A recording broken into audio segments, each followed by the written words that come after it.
I've always been fascinated with ancient history. To see preserved markings and sheltered structures withstand the elements for centuries feels like stepping into a portal. What was it like to live such a simple life, one so different from today? Can we learn anything from these ghosts of the past? Join me in my quest to explore one of the biggest petroglyph sites in the entire United States, as well as hiking to an ancient rune site you've probably never heard of. This is Newspaper Rock and House on Fire.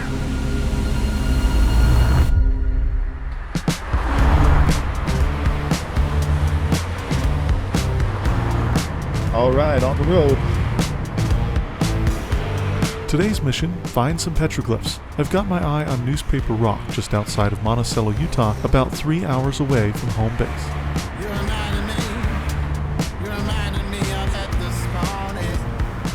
It looks like it's one of the largest concentrations of petroglyphs I've ever seen, so I'm really excited.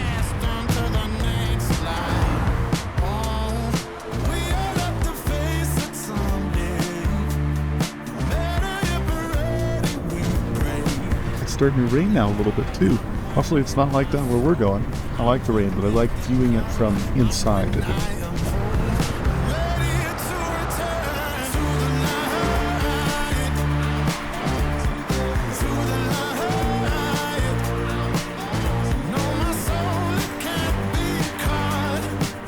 Alright, almost there, about 10 minutes out. I keep going in and out of different rain showers, so I guess we'll just see what happens when we're there, but definitely probably a 40% chance we get rained on.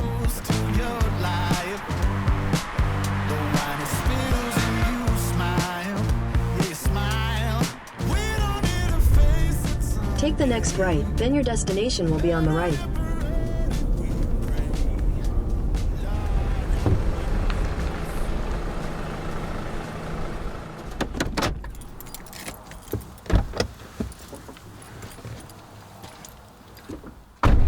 Well, right as I pulled in, the other two cars that were here in the parking lot actually pulled away. So, as of right now, I am the only one here, aside from this car passing right now. And I'm looking forward to just enjoying some peace and quiet. If it stays this way, I wouldn't be shocked if someone else showed up.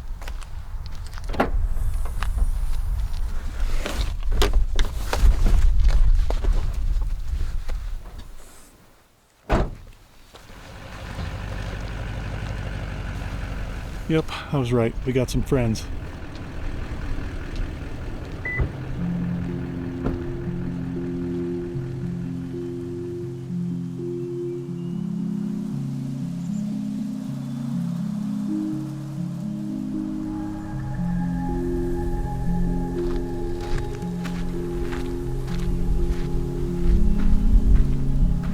Huh, I was expecting this to be more of a hike to get here. Not a long hike, but I thought it would be, like half a mile away or something.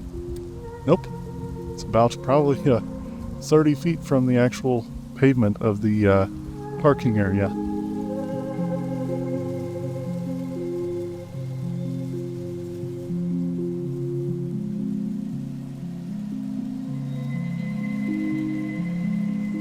You can actually get a little closer than I thought you would be able to get, but even with that said, you still have a good probably, 10 feet away from it.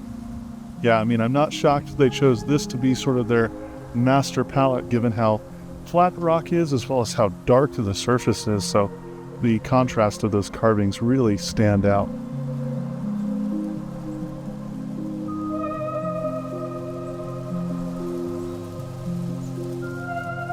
Heck, it's like a whole little working station out because they have this gigantic overhang too, to where they could work on it probably under rain as well.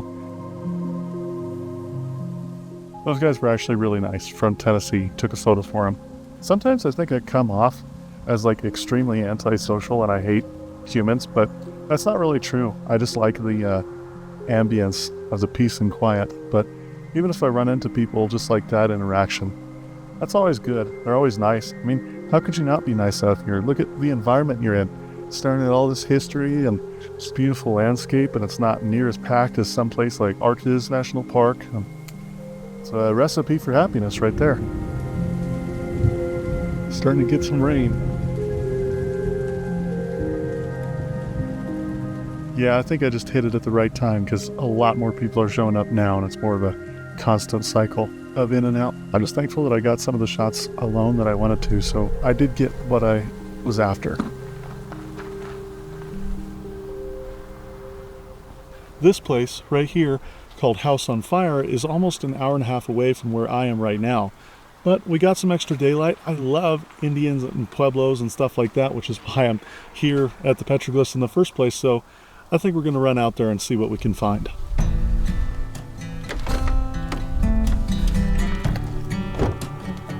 All right, let's get moving.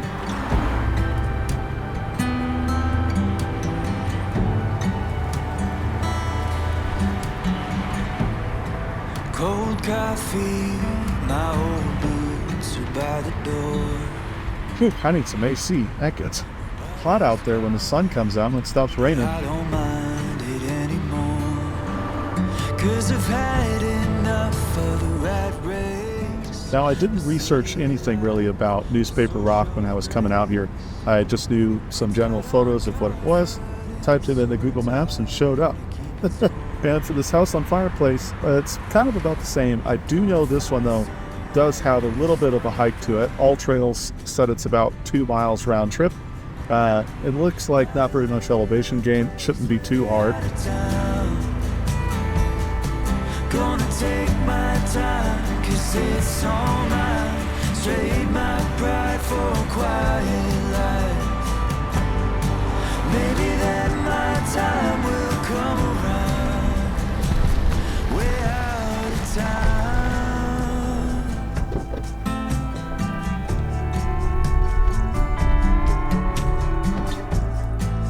Down in the hills are full. And so the journey begins.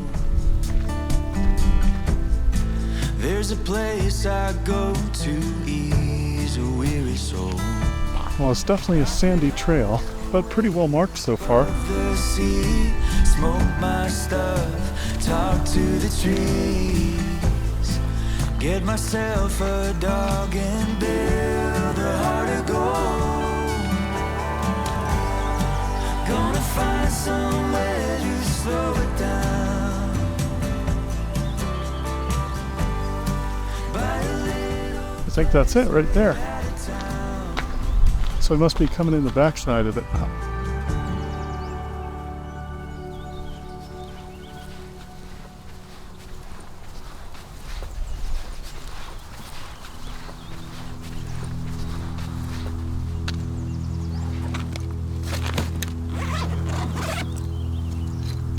Oh my gosh, that is awesome. There it is. Wow, this is even cooler than I expected.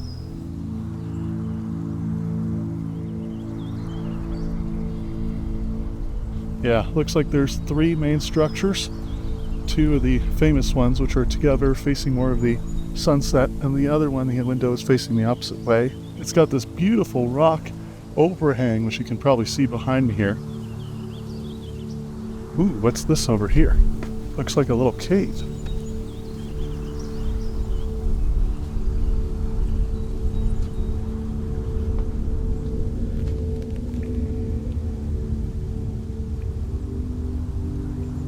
Like a whole other little shaft cave thing.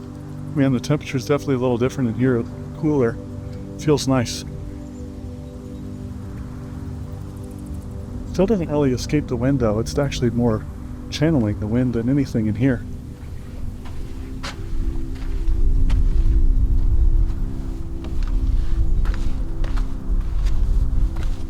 Ah, okay, so it just pops out to another overlook. I didn't know if there's any hidden structures back here. I don't think so. I think it's just a nice overlook of the valley. So I'm not sure if there is any other structures down this valley, but I wouldn't be shocked if there were, since this whole giant rock shelf kind of continues for a while. I love the colors of the rocks in here. The silence is just so peaceful. Try to imagine what life was like here. Between 700 and 2,000 years ago, these structures were built by ancient Pueblans to store goods like corn and Indian rice grass. The 5 granaries look out high over the land and under a giant rock overhang, perfect for keeping perishables out of the elements. The yucca plants nearby were an essential resource for the Puebloans to make sandals, baskets, soap, and more. Sandstone was chipped away into bricks that were then hauled up to here, creating a durable enough structure to still be around today.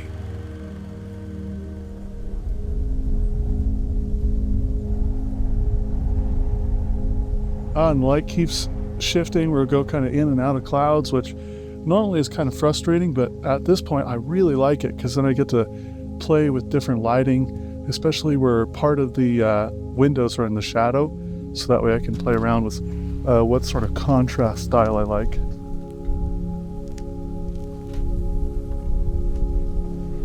So that big backpack I was carrying has my Nikon and all like 6 lenses that I have for that camera, including my giant wildlife lens, just in case I saw some wildlife. But the main reason I brought that backpack up is for the camera and this tiny little lens right here. Now what I'm shooting on with you is a 24mm.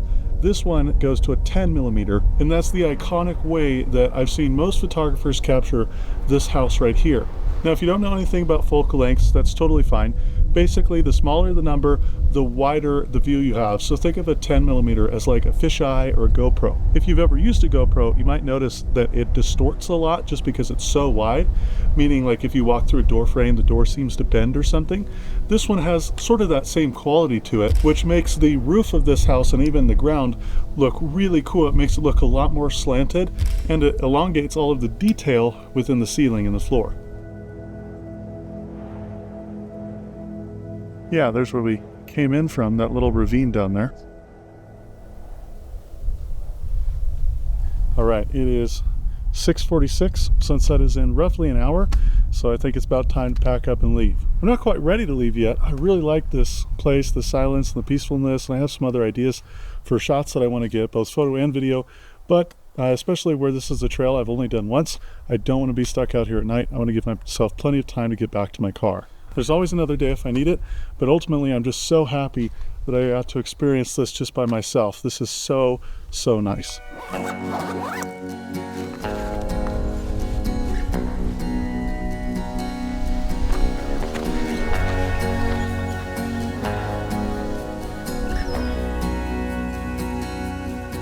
It's the first step out of bed when the clouds start rolling in, when the flowers lose their head.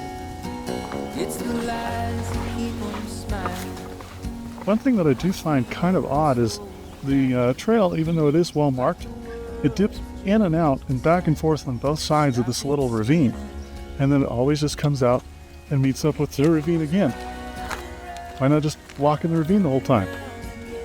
I don't know, maybe it's because it rains and turns into a mini river at some point, but even still, to me that doesn't make sense, because then you have 6 water crossings anyways to get to the other side of the trail. There's a new sun rising, there's no use crying. Old lines just beyond the horizon. Round and round and round and round again. By the way, if you're wondering what I've used to mainly record this, it's my phone, which is for these talking head videos, but for all the rest of the shots, it's this. So yeah, it's a little tired carrying around, because I'm not only carrying this in one hand, the backpack on my back, but I'm also carrying a tripod in the other hand when I'm not recording. But that should show you, it is not that bad of a hike if I can carry all this gear and get there within an hour. Just beyond the horizon. Round and round and round and round again. Oh, finally made it back to the car. Keep you down. And just in time to see this brilliant sunset. Keep you down. Don't let it keep you down. All right, on the road again.